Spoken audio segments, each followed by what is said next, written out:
Fala pessoal, tudo bem com vocês?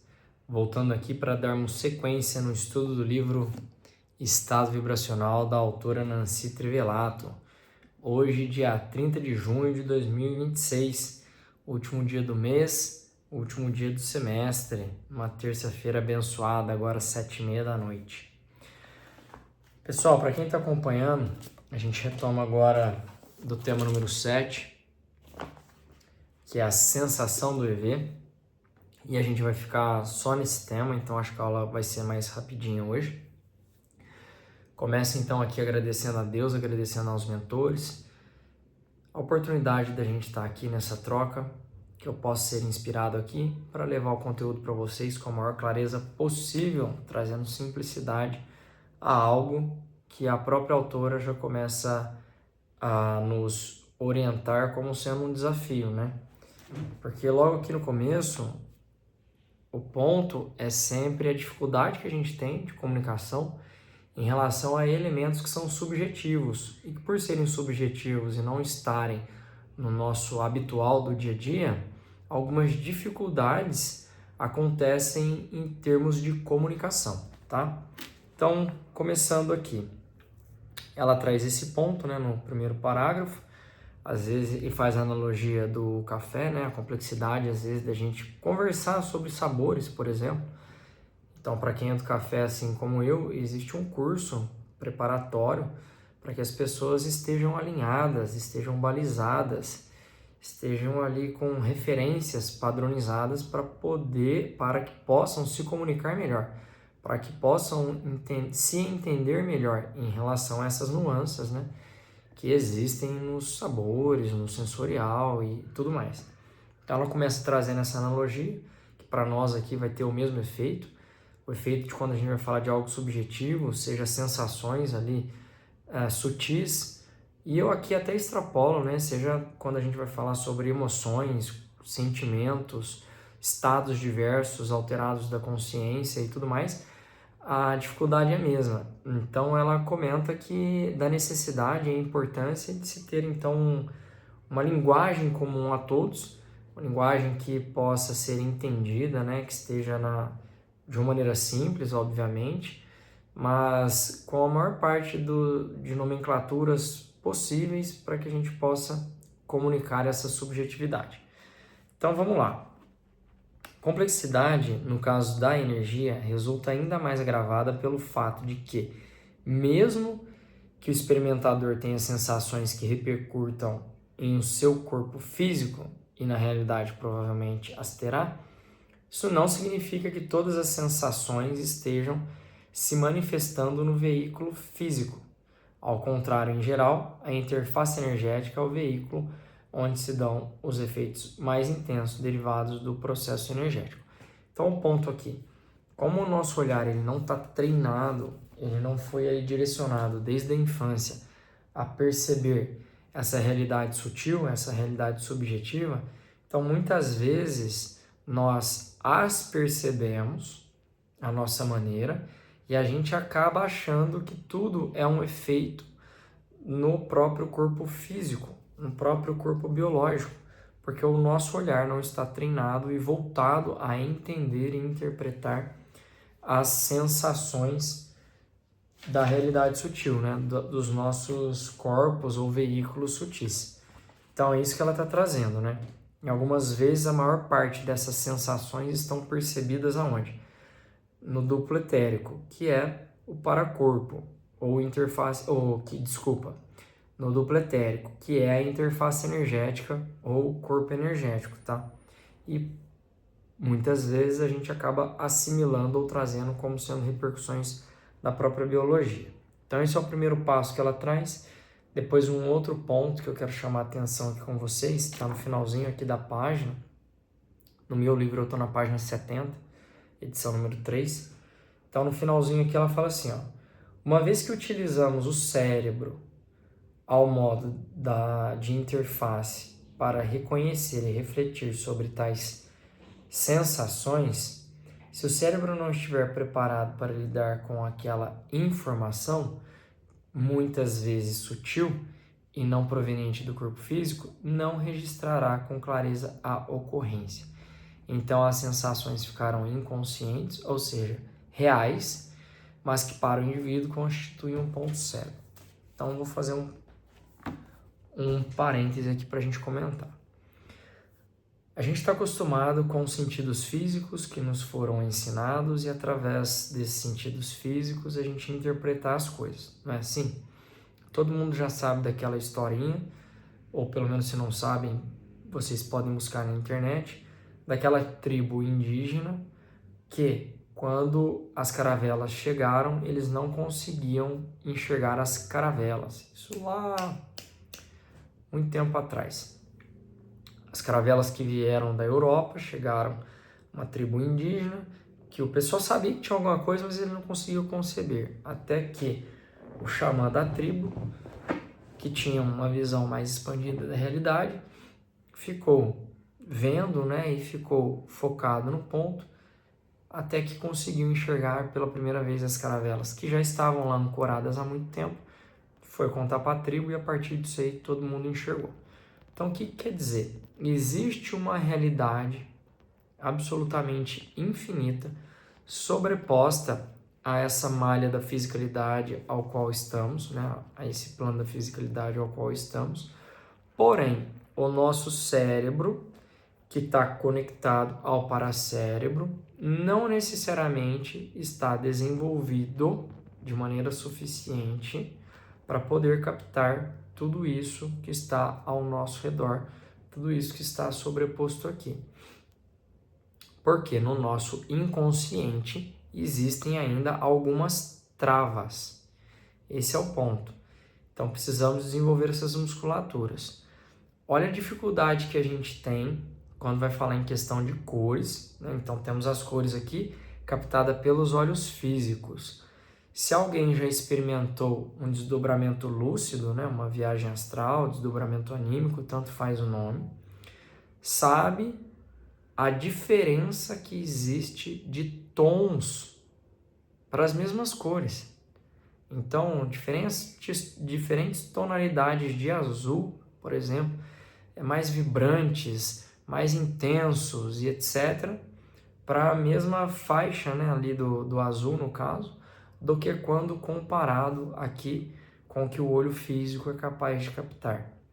Então imaginem vocês tendo essa experiência, isso aqui é a maneira mais simples que eu consigo de registrar, uma experiência de desdobramento, na qual as cores captadas pelos olhos do espírito já possuem uma infinidade diferente dessas, e nós não temos nomenclaturas, nós não temos palavras para poder descrever ou para poder definir aqui essas diferentes nuances de cores captadas.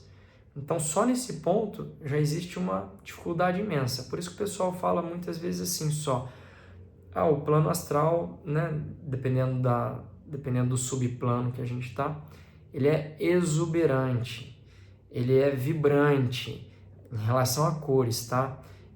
Então tenta descrever com as palavras, com o vocabulário que a gente tem e que mesmo assim está muito distante, está muito longe da gente conseguir criar alguma assimilação.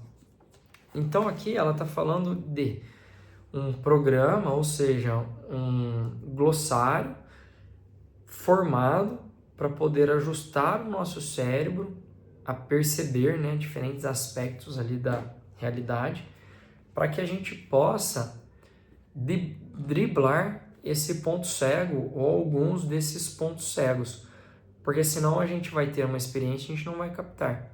É assim que acontece, ela vai falar mais para frente ali nesse capítulo, é assim que acontece com a viagem astral, com o desdobramento, né, anímico. Muitas vezes você tem experiência, mas muitas vezes pouco dessa experiência é assimilada. E esse pouco ele pode ser resultante de várias questões, de várias coisas, né? Mas uma delas pode ser ali a dificuldade que a pessoa tem de fazer um comparativo. Quando ela vê novos elementos ali na realidade astral, né, que ela ainda não está concebida aqui, dificilmente ela vai assimilar. Então o cérebro vai trazer para ela insights, padrões, e vai trazer ali conexões do que já está concebido no dia a dia dela. Então, bom, Nancy está reforçando isso aí. Aí depois a gente segue. Chama-se atenção aqui para o fato de que, por vezes, o cérebro... Vou voltar, desculpe. Chama-se atenção aqui para o fato de, por vezes, o cérebro não criar um engrama, ou seja, não registrar completa ou parcialmente a experiência, o fenômeno ou o efeito que teria produzido as sensações. Então, aquilo que eu acabei de comentar. Ainda assim, de alguma forma, eles podem suscitar intuições e reações ao experimentador. Então, aquilo que eu disse também, né? No caso, quando a gente já tem informações ali bem coesas no nosso inconsciente, por questão de afinidade e conexões, o cérebro tenta fazer essas assimilações, tentar trazer aqui para o mais perto da realidade. É assim que acontece, por exemplo, né? Vou trazer aqui um exemplo que não se limita a isso, mas muitas vezes em alguns livros do André Luiz, naquela coleção dele que tem do primeiro que é o Nosso Lar, esqueci o nome da coleção. Então muitas vezes ele vai falar ali de pessoas encarnadas que eles estavam lá dando assistência extrafísica, e essas pessoas encarnadas, por exemplo, muito ligadas à Igreja Católica, ou seja, ligadas então ao dogmatismo católico, ligado então às crenças católicas, etc. E aí de repente desce um mentor ali junto com o André Luiz, e eles vão fazer um trabalho ali, um trabalho energético, um trabalho consciencial na pessoa que está passando por um problema e etc, para poder dar uma expandida, enfim, criar alguma condição melhor, uma condição íntima melhor na pessoa. E o primeiro ponto que essa pessoa faz é assimilar esse mentor com aquilo que já está concebido dentro dela. Então é um mentor, não é uma consciência muito especial, mas a pessoa, quando vê aquele brilho, aquela luz, aquela narrativa, o discurso do mentor extrafísico, ela vai achar que o que está de frente para ela é um anjo, por exemplo. Um anjo enviado de Deus para poder levar para ela, né, essa benesse ou essa graça daquele momento. Porque dentro do paradigma dela, dentro do padrão de crenças dela, é o mais próximo que ela consegue assimilar a situação. E a gente faz o mesmo, tá? Para essas experiências e outras. Então ela continua. A educação bioenergética parapsíquica proposta aqui pode auxiliar a fazer com que os fenômenos ou efeitos sejam vivenciados de modo consciente, evitando pontos cegos da percepção e fantasias. Esse ponto é importante. Então, quanto mais a gente estuda, quanto mais expandida está a nossa consciência, quanto mais a gente presta atenção nessa questão de crenças limitadoras, né? O que eu quero dizer com isso? Da gente buscar um olhar ou buscar um estudo por vários ângulos. Então, eu vou pegar a Nancy, eu vou ver o que ela traz sobre um mesmo tema. Eu vou pegar, por exemplo, o Valdo Vieira, eu vou ver o que ele traz do mesmo tema. Eu vou pegar uma outra proposta de uma outra pessoa ligada a uma outra linha de raciocínio e vou ver o que ele traz. Eu vou, assim, buscando assimilar com criticidade, buscando fazer as conexões, buscando ali com discernimento ver aquilo que faz sentido daquilo que não faz sentido, para poder ter uma consciência expandida para assimilar, na maior parte das vezes, as experiências que eu tenho. Então, quando a gente está falando de experiências subjetivas, vale a pena a gente ter um olhar ali bem aberto em relação à espiritualidade universalista. Vou ver diferentes frentes, não vou ficar preso num padrão, no hinduísmo, por exemplo, que tenha a própria linguagem, a própria maneira de ver as coisas, eu não vou ficar preso também na Blavatsky, não vou ficar preso em escolas iniciáticas, não que isso não seja importante, não que isso não seja um caminho, mas a proposta aqui é a gente evitar o máximo possível dos pontos cegos. Então aqui eu já vou fazer uma analogia não, eu já vou dar uma adiantada para vocês, né? O princípio da descrença, que seria a gente trazer tudo como uma possibilidade, e à medida que as coisas forem acontecendo, que os resultados forem acontecendo, que a gente for experimentando alguns resultados, algumas realidades, a gente vai separando o joio do trigo, daquelas mensagens, daquelas informações, daqueles estudos que a gente fez, que não se mostraram como verdadeiro, e daqueles estudos que a gente fez, daquelas mensagens que a gente teve, que se mostraram ali como sendo verdadeiros, tá? Principalmente numa realidade, num mundo que tem diferentes frentes, diferentes pessoas, tecendo diferentes comentários da realidade, né? Interpretando ali de diferentes formas vários tratados, e então esse é o ponto que fica. E aí, dando continuidade aqui, eu vou virar a página e ela pega o seguinte: porém, o segundo tipo corresponde àquela pessoa com interface energética flexível ou maleável, porque antes ela estava falando ali da pessoa que é casca grossa, né? O que é a pessoa casca grossa? Isso aí já aconteceu, eu já vivenciei isso aí nos cursos de Reiki que a gente oferecia aqui pelo Instituto. Então, a pessoa que você vai trabalhar a energia nela, ou que ela vai trabalhar a energia nela, e ela quase não percebe a energia. Isso não quer dizer que a energia não está ali criando, sendo conduzida. Isso não quer dizer que não exista algum movimento de energia no corpo dela. Mas a pessoa, ela está, em termos de sensibilidade, ela ainda está muito fechada para poder perceber toda a repercussão energética. E aí ela trouxe esse contexto da casca grossa, que eu não vou abrir aqui, e o ponto é que ela segue assim. Então, porém, o segundo tipo corresponde àquela pessoa com interface energética flexível ou maleável, com boa resposta aos processos energéticos e com relativo desbloqueio energético. Porém, ainda não treinada para reconhecer os efeitos energéticos. Na maioria das vezes, nesse caso, a dificuldade reside na incapacidade de focar a atenção nas devidas sensações ou de reconhecê-las. Então foi aquilo que eu disse, né? Como nosso olhar, a nossa mente, a nossa percepção não foi treinada para isso, exige então agora, para quem está se relacionando pela primeira vez ou está no começo da jornada, exige agora um determinado esforço, um determinado estudo para poder começar a discernir, para poder começar a compreender aqueles efeitos que vêm das estruturas sutis, dos nossos veículos sutis, daquelas que são nosso próprio corpo. Principalmente, e eu falei isso aí no vídeo passado, né, quando alguns efeitos, quando algumas percepções são parecidas, como por exemplo formigamento. Eu posso ter um formigamento físico em alguma parte do corpo, eu posso ter a sensação de formigamento energético. Eu posso ter uma sensação de pulsamento, né, física mesmo, como eu posso ter uma sensação de pulsamento é foda, né, de pulsação física, como pulsação também energética. Então eu posso ter a minha malha biológica sendo aquecida, então aquecimento térmico físico, como eu posso ter um aquecimento térmico biológico. E para complicar mais ainda, um aquecimento térmico, um aquecimento energético. E para complicar mais ainda, um aquecimento vindo das minhas próprias energias, elas podem repercutir em uma sensação física.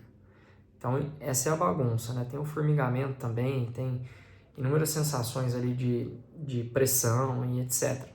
Então elas se misturam e ela está falando assim, bom, então, na maioria das vezes, a dificuldade reside na incapacidade de focar a atenção nas devidas sensações. Então, à medida que eu vou colocando atenção, eu vou percebendo. Só que para isso, talvez se faz necessário começar alguns exercícios básicos no campo das energias para poder ir percebendo elas de maneira gradual, para poder ir se sensibilizando. E essa é a proposta que a gente vai trazer nos próximos vídeos, nas próximas aulas. Então, se eu não me engano, a partir do tema número 10, deixa eu ver aqui, identificação do EV, a partir do tema número...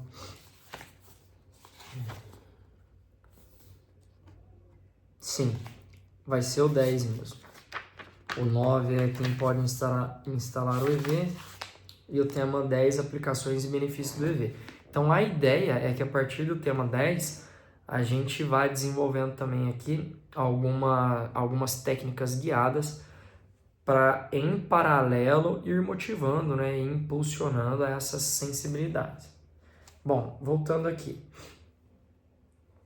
Parte dessa ocorrência deve-se às expectativas quanto às sensações. Pessoas que buscam sentir as sensações das quais ouviram falar a respeito ou que focam a atenção apenas no corpo físico e não raro nas sensações mais ostensivas e grosseiras deste, terão dificuldade em reconhecer as alterações energéticas, assim como em fazer a leitura delas e a correspondente tradução para um vocabulário cerebral que lhes permita processá-las e refletir sobre elas. Esse é um ponto importante, né? E esse é um dos motivos que a gente decidiu para que a partir do tema 10 nós possamos trazer técnicas para ir percebendo de maneira gradual, perceber mesmo, vou perceber aqui por etapas nessas camadas. E aí eu acho que vai ficar legal para a gente se esquivar ou para a gente driblar, né, esse tópico aqui que ela está dizendo. Olha só. Aqui ela está falando sobre a sensação do EV, tá? Então, primeiro ponto, se a gente focar no que a gente ouviu, se a gente focar ali nas questões de como que a gente acha que deve ser, pode ser que a gente caia no ponto cego.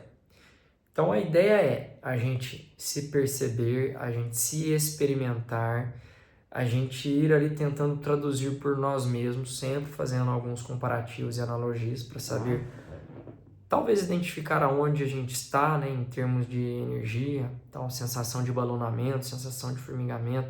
Então, estou sentindo a minha perna desconectar, ela está ficando leve, estou sentindo que ela está flutuando. A perna física está parada, então isso significa que a minha para-perna, né, a perna do para-corpo, que está descoincidida ou desassimilada. Então, o estudo associado a essas pequenas experiências, de maneira gradual, vão trazer para a gente o discernimento para separar tudo isso, tá? E aí ela traz assim, a sensação, então, do EV. Uma explicação. Uma sensação de intensa vibração em todo o corpo, como se todas as células estivessem num frenesi de intensa ativação, agradável e vivaz, que acentua a lucidez, podendo até ser interpretada pelos menos experientes como a vibração do corpo físico, ou como se estivesse conectado à corrente elétrica de alta voltagem, tão palpável que em alguns casos pudesse ser ouvida. Pessoal, não vou comentar das outras sensações que ela traz aqui, mas abrindo esse contexto, uma coisa é fato. Se a gente teve dúvida se a gente experimentou o orgasmo, provavelmente a gente não experimentou. E muitas vezes, mesmo quando a pessoa tem certeza, isso eu li num livro, muitas vezes quando a pessoa tem, às vezes, certeza, principalmente a mulher, de que teve, pode ser que ela não teve, tá? Então, estou trazendo isso aí para vocês verem, assim, a dificuldade que a gente tem, às vezes, de se comunicar ou de conversar desses assuntos, porque a gente se engana. A gente se engana. Muitas vezes a gente quer porque quer, é o nosso ego, né? Ele quer porque quer experimentar, ou ele quer porque quer alguma coisa e acaba, assim, fazendo vista grossa ou acaba criando para si que tais efeitos ou fenômenos aconteceram. Então, o EV, ele é um desses fenômenos que, se a pessoa tem dúvida, provavelmente, para não falar 100%, né, das vezes, então provavelmente ela não percebeu, ela não teve o EV, esse fenômeno não aconteceu no corpo dela. E aí o cuidado da Nancy de explicar dessa maneira, né? Então, olha só, uma percepção, todo mundo vai falar como sendo uma vibração no corpo todo, não vibração pontual, mas uma vibração no corpo todo. E ela traz aqui, ó, uma ativação da percepção. Então, como se uma lucidez acentuada, uma sensação agradável, uma intensa e frenesi vibração no próprio corpo, dentre outras coisas. Então, isso aqui são referências, não é para vocês trazerem, né, isso aí como sendo as suas percepções, mas é uma referência para poder discernir alguma coisa que vocês estão tendo como sendo um EV, para entender que não é. Quando que? Vocês ficou confuso. Quando a gente tem um EV, principalmente ali, saindo do estado de vigília, e indo para o estado do sono, né, quando a gente está nem lá e nem cá. Então essa sensação ela é muito intensa, ela é mais intensa do que quando está no estado de vigília. Ali pode ser que a percepção ela fique mais coerente, principalmente quando está saindo do corpo. Esse EV ele já fica tão intenso quanto o EV que pode ser experimentado em desdobramento, né? Que é o EV mais forte que pode ser experimentado. Mas quando a gente está saindo do corpo ou quando está já desdobrado, esse é um EV que ele acontece, você sabe o que está acontecendo, não tem sombra de dúvidas. Quando a gente está ali meio sonolento, meio nem dormindo, nem acordado, é um EV que a gente pode experimentar que não vai ter sombra de dúvidas. Mas principalmente ali no estado de vigília, às vezes a gente se confunde, às vezes a gente se engana. Se eu estou no estado de vigília fazendo uma técnica, mas ainda estou muito consciente, né? Pode ser que eu me confunda naquilo. E ela está trazendo isso, né? Então, olha, podem apresentar-se concomitantemente, entre outras, sensações tais como balonamento, expansão da aura, leveza, desalinhamento, sons intracranianos acúfenos e percepção de luzes, mesmo com os olhos fechados, né, fosfenos. E em caso mais raro, o experimentador pode tornar-se consciente durante a ocorrência do EV de órgãos ou partes do corpo nas quais haja algum problema ou enfermidade. Também pode ocorrer a condição mais rara da tetania benigna, ou seja, contração involuntária de certas partes do corpo. Então, aqui ela está falando o que pode vir junto com o desencadeamento do EV, certo? Lá para o finalzinho, ela vai falar assim, olha que legal, em vários participantes que eles trouxeram, de uma pesquisa que foi feita, então 500 participantes, 499, só 220 que trouxeram uma sensação mais coesa em relação ao EV. Sensação de eletricidade intensa por todo o corpo, simultaneamente, que permanece espontaneamente, de modo forte e inquestionável por certo período de tempo. Tá? Então vocês vejam que todo mundo percebendo alguma coisa parecida. Por que eu estou batendo nessa tecla?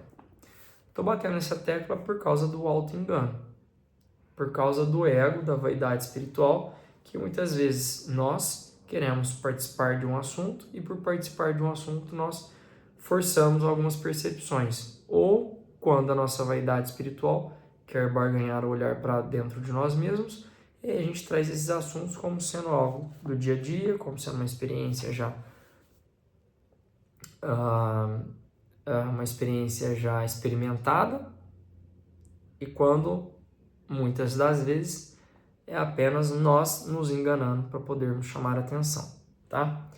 Outro fato a considerar é que se o experimentador não tiver a sensibilidade energética bem treinada, poderá não identificar corretamente todas as sensações. Acho que essa parte aí a gente já viu bastante, já falei bastante desse tema. Vamos ir para outros pontos. Essas sensações eram acompanhadas de percepção e clareza excepcionais do corpo, de ativação celular e paracelular, restabelecedora e ampliadora da lucidez, favorecer a expansão mental, resultando em êxtase e bem-estar multiveicular marcante, que perdurava por muitas horas após a ocorrência e algumas vezes até por dias. Então aqui ela está falando de uma experiência que ela teve no Japão, né? E essa experiência do Japão que repercutiu nela um estado ainda de maior sensibilidade, ainda de maior percepção, um estado alterado ali, que, de acordo com ela mais abaixo, né, faz com que a gente ponha o pé no chão, no sentido de que sempre há mais para poder evoluir, sempre há mais para poder expandir. Isso porque ela já tinha, né, até aquele momento, um bom trabalho em si mesma, em relação a essas questões energéticas. Pois bem, aí entra aqui na questão que é o ponto-chave, pelo menos para mim, equívocos quanto à sensação do EV. Os equívocos, pessoal, depois eu vou terminar isso aqui, depois eu vou fazer um parêntese, vocês vão entender por que para mim é o ponto-chave. Deixa eu ver de onde ela começa. Os resultados energéticos tomados por eles, pelas pessoas que elas estavam investigando, né? como EV evidenciam que alguns nunca vivenciaram o EV verdadeiro ou estão efetiva e comodamente fazendo uma avaliação distorcida da própria experimentação. Mais do que eu já comentei com vocês a respeito disso. Em outro ponto aqui, confundem a percepção da melhoria do nível de ativação, ou seja, vivacidade chakral, com o EV. Ou confundem as outras sensações e benefícios da OLV com o EV. Em outras palavras, com a soltura da interface energética e o aguçamento da atenção e das parapercepções obtidas, elas identificam a vibração energética natural ou a agitação padrão das suas energias, naturovibrostase, como o EV. A partir daí assumem experimentar o EV quando na realidade isso não ocorre. Então, quando a gente começar a partir se tudo der certo, tá? A partir do tema 10, a desenvolver essas técnicas de maneira gradual, a gente vai percebendo devagarzinho essas sensações. E aí eu vou estar explicando, né? Não sei como é que eu vou explicar isso aí, se vai ser nesses vídeos, enfim, como é que vai fazer. Mas existe a sensação, por exemplo, de balonamento. Então eu estou deitado lá, ou eu estou sentado, estou concentrado, comecei com o corpo relaxado, estou sentindo aqui uma parte de mim expandir. Estou expandindo. Estou me sentindo maior, de repente posso até estar sentindo que o meu corpo, e nisso a gente está falando então que é uma percepção da aura, né? Que ela está ali preenchendo todo o ambiente, e por isso eu estou me sentindo maior do que de fato eu sou, né? Essa delimitação aqui. Essa é uma sensação comum. À medida que essas técnicas vão acontecendo, à medida que essa malha energética ela vai sendo trabalhada e uma fluidez natural comece a acontecer, sensações diferentes vão chegar até nós. E ela está falando assim, não confundam essas sensações com o EV propriamente dito. Então você pode ter uma sensação de vibração natural, né, ainda mais quando coloca foco, né, você está fazendo exercício por muito tempo, coloca foco na malha energética, vai ter uma vibração natural dela, porque o corpo tudo vibra. Isso aqui é um estado da matéria de energia condensada, energia congelada, condensada, mas ela está vibrando, mesmo que pouco está vibrando. Recentemente eu estava revendo uma aula do professor Hélio Couto na plataforma dele, uma das primeiras, não sei se atualmente é a primeira aula que está lá agora, e ele traz uma pesquisa na época, né, que o pessoal fez com objetos inanimados. Então estou falando assim, da mesa, da cadeira, e constataram que a mesa e a cadeira ela está vibrando, ela está se movimentando de uma maneira assim infesimal, mas ela está de uma maneira imperceptível, mas através de equipamentos eles constataram isso. Então, ou seja, provando que isso aqui é energia congelada, energia condensada, mas ela está vibrando. À medida que a gente põe o foco e percebe as energias sutis que nos compõem, então essas energias por si só, elas estão em vibração mais alta. E se a gente está percebendo essas vibrações, não necessariamente isso quer dizer que estamos experimentando o estado vibracional. Tá? Então é esse ponto que ela traz aqui. Outro ponto que ela vai trazer, vemos que a vasta maioria das pessoas que dizem dominar o EV, olha só a palavra, hein? Dominar, olha o ponto. Então vemos que a vasta maioria das pessoas que dizem dominar o EV e que foram submetidas à mensuração energética, na realidade, estão atingindo entre 10% e 30% da ativação necessária para desencadeá-lo, não podendo, portanto, caracterizar o seu resultado como EV. Por que é importante isso aqui? De novo, é importante principalmente por causa do ego não iluminado. Esse é o meu ponto de vista. Porque o ego não iluminado vai querer se gabar de alguma coisa, vai querer chamar a atenção para si. Tudo inconsciente. Mas ele está sempre barganhando. Ele está sempre barganhando para si uma recompensa de uma necessidade não atendida na infância, dentre outras coisas, tá? Então, de maneira inconsciente, ele vai tentar atrair o olhar, de maneira inconsciente ele vai tentar se empoderar, de maneira inconsciente ele vai tentar inúmeras façanhas, tá? Para poder cobrir esses furos que existem dentro de si mesmo. Então o pessoal acha que sabe muito e acha que está fazendo muito, mas na verdade não está observando o principal, que são os resultados. Então toda vez que a gente vai falar de energia, ela tem que gerar um resultado, mesmo que seja um resultado de melhoria de condição íntima. E muitas vezes, como a gente não está com o olhar para esses resultados, né, a autocriticidade propriamente dito, desenvolvida, isso vai passar batido. E muitas vezes ainda, principalmente, né, falei para vocês também, eu acho que no vídeo anterior, nosso olhar, não sei se foi nesse vídeo dessa playlist ou na playlist da expansão de consciência, do módulo de expansão de consciência. Mas vamos lá, o nosso olhar, ele está treinado, na maior parte das vezes, as pessoas que me norteiam, o nosso olhar não. Nós temos um convívio maior com uma noção de um agente passivo em termos de energias do que de um agente ativo. O que significa passivo?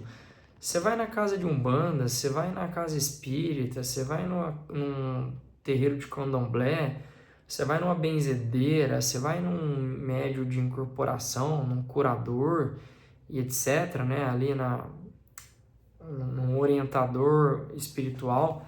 Essas pessoas, naturalmente, elas trabalham com consciências extrafísicas ali, amparando na retaguarda, estimulando, direcionando, contribuindo, tem uma egrégora ali junto, né? E a gente está acostumado, então, a receber, né, a se portar como um instrumento de tudo isso aí. Então, através de mim, eu me coloco de maneira consciente ou não, né, eu me coloco em abertura como um canal.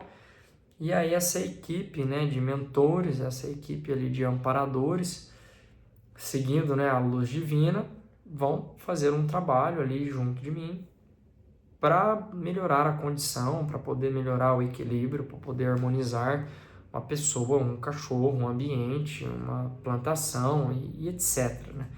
E isso é uma condição passiva, porque eu me coloco como um canal e eu atuo junto deles, a partir deles. Outra questão é a condição ativa, na qual, por meio da minha força de vontade... eu falei isso aí no vídeo anterior, sim. Por meio da minha força de vontade, que seria uma questão anímica, então eu desejo a minha vontade, eu vou e eu crio repercussão. E a partir daí eu vou entendendo o nível que eu estou, né? As minhas energias, qual é a potência que eu consigo, nas minhas energias e nas minhas condições íntimas, qual é o potencial de harmonização que eu consigo, dentre outras coisas. Vou me melhorando, vou me trabalhando, vou abrindo esse potencial. Isso é ativo, tá? Então eu estou tendo que me desenvolver, eu estou criando referências, eu estou mensurando o avanço, dentre outras coisas, tá? Então, por isso não acontecer, a gente vai se enganando também. E aí ela traz, olha só, de 10 a 30% só de ativação para a maior parte das pessoas. Ela fala vasta maioria, estou traduzindo para a maior parte das pessoas. Porque o ponto não é dizer para o outro que conseguiu chegar no EV. O ponto não é você dizer para si mesma que conseguiu atingir o EV. Porque o foco não deveria estar no resultado, o foco deveria estar na jornada.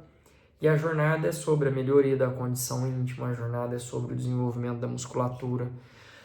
Quando eu fiz o curso dela, qual que era o curso? Esqueci agora. Curso voltado, ela fala aqui várias vezes, eu esqueci o nome dele. Um curso voltado, né, para explicar essas questões mais amplas, etc., né? Então, falava sobre questão multiveicular, falava sobre alguns exercícios, né? E a gente tinha aulas gravadas e algumas aulas eram ao vivo, com diferentes professores. De todos os professores da IAC que passaram, o CDP, nome do curso, de todos os professores da IAC que passaram para dar o CDP naquele momento que eu fiz o curso, somente a Nancy que dizia ter ter alcançado o EV e experimentado o EV. Tanto é que o livro é dela, né? Os outros professores, apesar de estarem trabalhando no tema, apesar de estarem muitas vezes comentando sobre o livro, todos eles, com exceção da Nancy, diziam nunca ter experimentado esse EV dessa maneira. Então, olha só o ponto. E não tem problema nenhum. É uma constância, é um desenvolvimento, é uma jornada a depender para uma vida.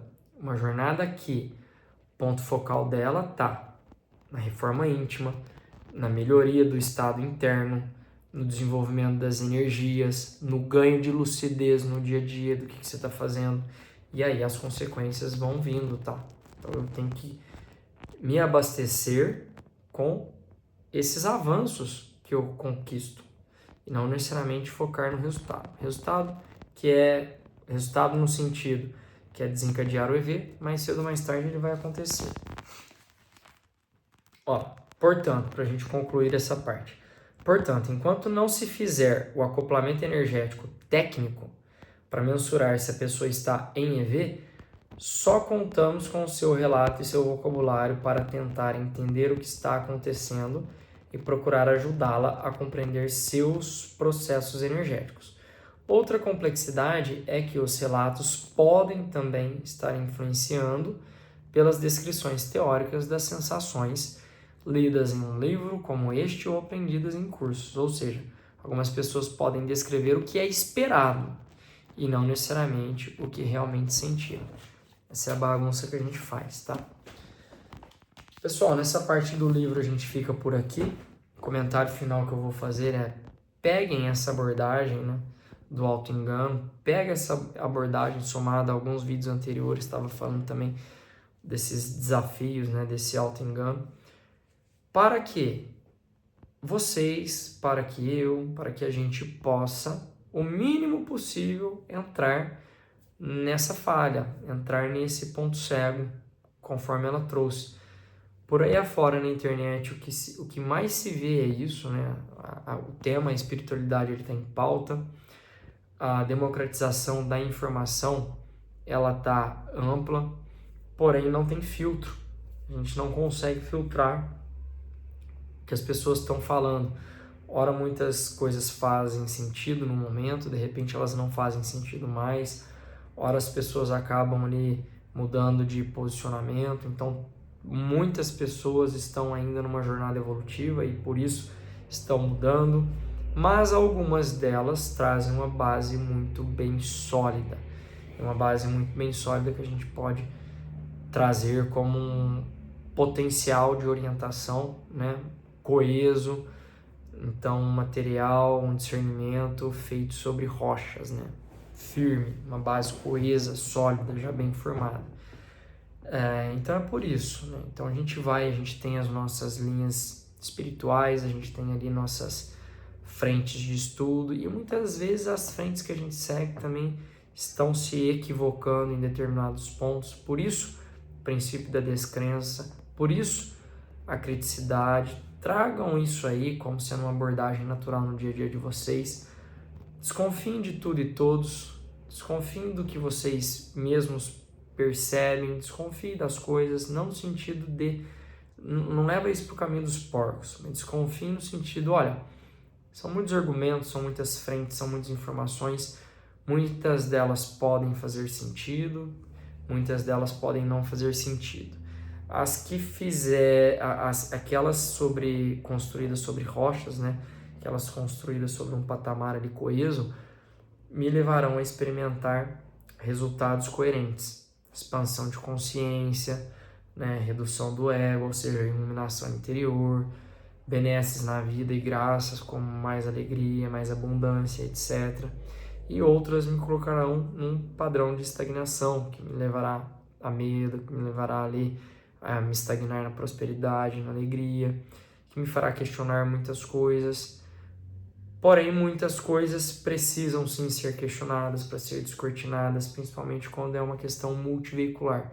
Pensa se a gente vem de dogmas multiexistenciais, né? Pensa se a gente vem de dogmas multiexistenciais ali já intrínsecos em nós, em nossa energia. Até aquilo, a gente começar a confrontar aquilo lá, muitas vezes vai bater um desespero, vai bater um medo. Aconteceu isso comigo quando eu comecei a confrontar a questão do diabo, né? Poxa, será que esse caminho, esse que a gente está conversando aqui, caminho do desdobramento astral e dentre outras coisas, né? A ressonância harmônica, quando eu comecei a fazer com o Hélio Couto e muitas experiências, será que isso aí não vem do diabo? Será que isso aí não vem, né? O diabo, era o que eu aprendi. O diabo é uma figura que vai te enganar, é uma figura que vai te ludibriar, que vai criar um cenário ali para depois ter você dentro dele. Cara, isso acabava comigo, mas acabava comigo assim, ia e voltava, um ponto de interrogação a respeito do caminho que eu estava seguindo. E foram anos ali até o processo até criar uma maturidade, até criar uma resolução, até isso aí, sabe? Essa dúvida ser sanada. Então pode ser que vocês tenham outros assuntos, né, que se encaixem nessa abordagem que eu trouxe. Tenham isso com uma sensibilidade, tá? Para trabalhar, para tratar. E nos vemos no próximo capítulo. Grande beijo, espero que eu tenha conseguido agregar alguma coisa para vocês hoje.